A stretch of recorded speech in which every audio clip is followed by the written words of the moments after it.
பெண்ணாசை பொன்னாசை இந்த மூன்றும் இருக்கா அப்படின்னா எத்தனை வயசுல? 81 வயசு. உழவார பணி செய்து கொண்டிருக்கின்றார். வைரம், முத்து, மாணிக்க, வைரூறு, கற்கள் எல்லாம் அந்த உழவார படையில வருது. இதெல்லாம் வேண்டாம், எனக்கு வேண்டாம் அப்படின்ற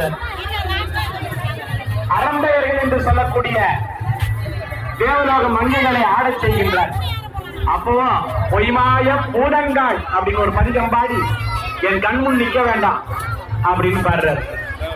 3 சோதனைகளிலும் திருநாவுக்கரசர் வெற்றி பெறுகிறார். சுவாமி அசரீரியா சொல்றார், சிவஜோதி நீழலில் புகுந்து முத்தி அடைவாயாக, சிவலிங்கத்திலே உள்ளே வந்து முத்தி அடைவாயாக.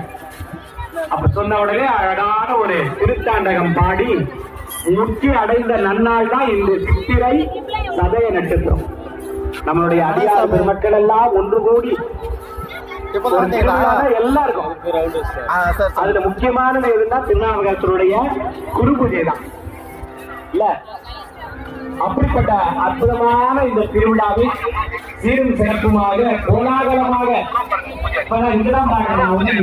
திருவிழாவா அப்பன் சபையின் திருவிழாவை மிகச் சிறப்பாக கொண்டாடுகிறார்கள். ஒரு வாய்ப்பு கொடுத்தது நம்மளுடைய கைலை செல்ல ரவி ஐயா அவர்கள், சைவ சித்தாந்த திருமுறை அமைப்பாளர் ஐயா அவர்கள். அவங்க கைலாயத்திலிருந்து நமக்கு பழக்கம், கிட்டத்தட்ட 20 ஆண்டுகளுக்கு முன்னாடி இருந்து பழக்கம். ஒவ்வொரு நிகழ்வுகளிலையும் திருமுறைகளை வைக்க வேண்டும், மக்களை அதை கேட்க வேண்டும் என்று ஆர்வம் கொண்டவர்கள். அந்த அளவில் அடியார் பெருமக்களுடைய பெரும் துணையோடு இந்த அழகான ஒரு நிகழ்ச்சியை ஏற்படுத்தியிருக்கிறார். எண்ணுகேன் என் சொல்லி எண்ணுகேனோ